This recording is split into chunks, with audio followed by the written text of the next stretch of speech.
Social Security is going broke and bankrupt and doom and gloom. That's what you hear on the news all the time or from politicians.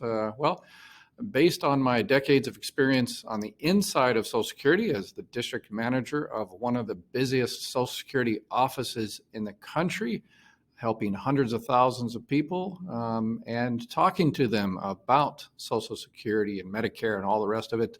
I like to give you my kind of inside scoop, my inside perspective. I'm now retired. I'm no longer with the Social Security Administration, but still helping people throughout the country with all things Social Security, Medicare, Obamacare, helping people navigate the system. So if you got any questions, make sure you reach out to us and subscribe and all that kind of YouTube stuff. Anyway, based on all that, I figured I'd throw a little list together of the top ideas to save Social Security. Does Social Security need to be fixed and made better? Absolutely, 100%. I guarantee it. You subscribe to my channel, you can see about 100 different videos that explains all the bureaucracy and the difficulty and all the people missing the benefits that they're entitled to. If Social Security was easy, I could go back into retirement. Again, I retired from the Social Security Administration, but people kind of, it's kind of like the Godfather. They suck me back in. So I'm helping people, helped friends and family, and then friends of friends and friends. And all of a sudden one thing turned into another. And I did this crazy YouTube thing. And so here I am. Anyway, so yes, Social Security, absolutely. Medicare, all of it, any government program can be improved. So there's a lot of improvement in there. But the big picture, Social Security in terms of extending the solvency, here are kind of my top three. But one thing I would like to say to begin with is that sentiment, that idea, that statement that Social Security is going broke and it's going bankrupt and it's not going to be there in the future. I think that is a concerted effort to plant that in the minds of people throughout the country, particularly young people, that who cares about Social Security? Why should I fight for Social Security? Why should I support Social Security when it's not going to be there when I need it? I personally believe that is a strategy by rich politicians and their Wall Street buddies to instill in people that who cares? It's not going to be there. It's going bankrupt. Give it to us. Give it to our Wall Street buddies, and they'll take care of it. And obviously, crazy commissions, and if they go to Vegas essentially, and if they win, they get paid off. If they lose, guess who gets to pay the bill? The American taxpayer. We do, right? So if they win, they benefit. If they lose, they still benefit. They still get their finder's fee and their fees for administering the system. But whatever they lose, we have to pony up. So that idea that it's going bankrupt, I think that's kind of a self-fulfilling prophecy in a lot of respects. They want you to believe that, and that way they can come in on their white horse and save the day and take over the trillions of dollars in the trust fund. So it's very important. Anytime you believe an idea like that is question yourself, is who benefits when I believe that?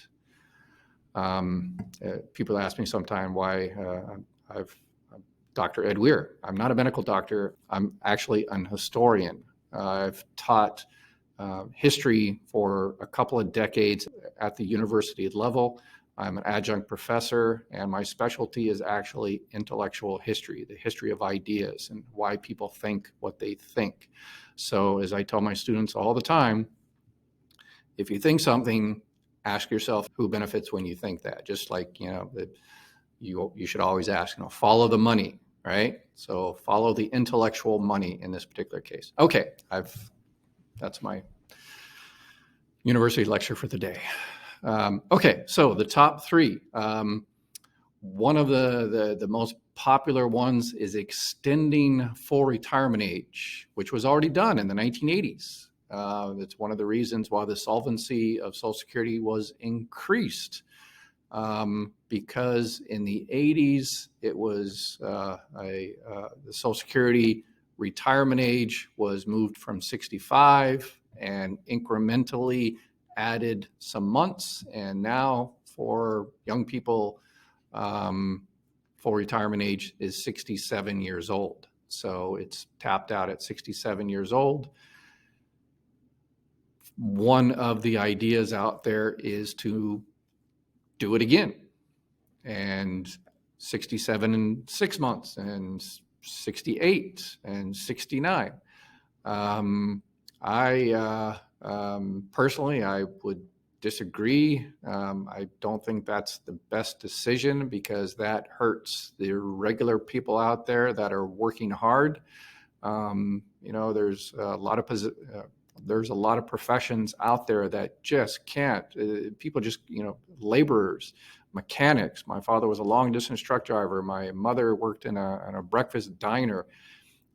They just can't work till 67, 68, 69. If you're, just working in an office or something, then fine. But all of those people that actually, as we used to say in the Marine Corps, work for a living, that is just not a good method, I think, a good plan to save Social Security. All right, so number two, the other idea to save or shore up Social Security would be to raise the cap.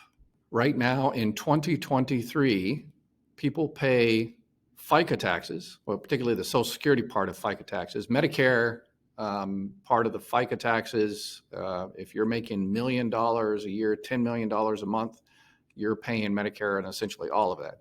But obviously, that if it's wages, people hide that money in. But anyway, but in terms of the Social Security tax, you're only paying on the first $160,200 for 2023. So after that, so people that make over that $160,200, they no longer pay Social Security tax. And a lot of, because the rich are getting richer and the poor are pretty much standing still or going backwards. So a lot of the money is going from the bottom to the top, and that is going outside of FICA tax purview. So that money is not paying into FICA tax, and so that money, which historically would, like for instance in the 1970s, that money would be paying into FICA, but now it's at the top. It's no longer paying into FICA. That's one of the reasons we have this Social Security issue that we need to address. So one of the ideas is to increase that, instead of 160,000, make it, 200,000, 300,000, unlimited, like Medicare. When Medicare was, the cap was raised to essentially unlimited, there was a little bit of, kickback from, the rich and powerful, but the regular workers throughout the country pushed their politicians, and that was instituted. Could very well do the same with Social Security part of FICA tax. And where should that cap be? That is a national discussion that we should have. Should it be $1 million? Should it be $2 million? And one of the arguments on that, well, the people that make $1 million and pay $1 million in, or have to pay $1 million of, FICA tax calculations, they're not going to get, $20,000 of monthly Social Security checks. So how Social Security determines your monthly benefit amount is they take your high 35 years and do this average index monthly earnings, and then they do this bin point formula that starts off kind of high and then goes the middle range, a little bit medium, and then lower at the top. So you could say, we could add another calculation, another percentage at the top, and if you're making over $1 million, then you get 0.0003% of that in terms of your retirement check. So, that is a national discussion, that we should have, or, maybe people that pay that much into FICA tax that don't get a benefit from it, we can give them a trophy that they won capitalism, or name a dog park after them or something. I don't know. Anyway. All right. Another idea that's floated out there is increasing the payroll tax percentage in and of itself, not necessarily the cap, but the percentage. Right now it's 6.2%. You pay 6.2%, and your employer pays a 6.2%. Unless you're self-employed, then you pay both. So one of the ideas floating out there is that is increased by up to 7%, or whatever the case may be. And that will increase the amount of money coming in. Again, it's one of those situations where it will hurt the low-income wage earners, individuals, families during that, 30, 40, 50 years that they're working. And that benefit could be, used to pay, daily expenses, rent and mortgage and food and college education and all the rest of it. So that is another national discussion that needs to be made, whether the FICA tax percentage itself should be increased.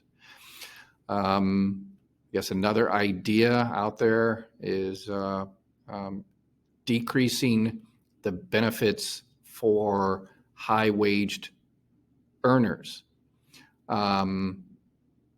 And that is one of the kind of situations that was taking place with Irma.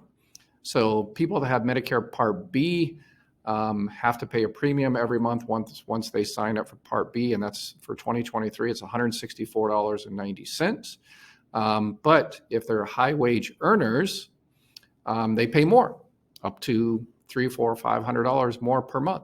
So it's been done with Medicare Part B premiums. Perhaps something like that could be done with,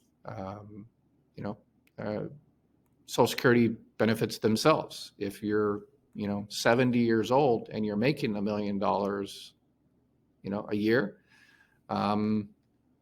could those benefits be stopped or affected? And the calculation would have to be, okay, how many people make that much money, and how would that really extend the solvency of Social Security? Again, that's another, we're not going to get into all the calculations here today. I'm just kind of throwing out some of the ideas that are floated around there. So that is another one, kind of a means testing in reverse of your monthly Social Security benefit. So those are the plans that are floated out there to save Social Security, to increase the solvency.